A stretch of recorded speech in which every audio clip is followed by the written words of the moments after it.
আসসালামু আলাইকুম রহমতুল্লাহ। কি অবস্থা সবার? আশা করি সকলে ভালো আছেন। আজকে চলে আসলাম আমার ডিমগুলো নিয়ে।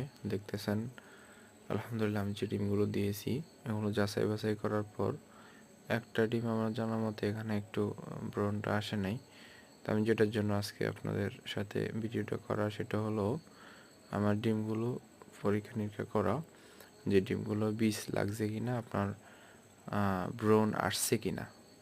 দেখতেছেন আমার হাতে একটা লাইটের সাহায্যে আমি দেখতেছি যে লাইটের উপরে রাখার পর যে আপনার যে সুন্দর ব্রণটা দেখা যাচ্ছে মাকড়সার জালের মতো, আপনার বাচ্চাটার ভিতর আকৃতিটা দেখা যাচ্ছে, দেখতেছেন সবাই।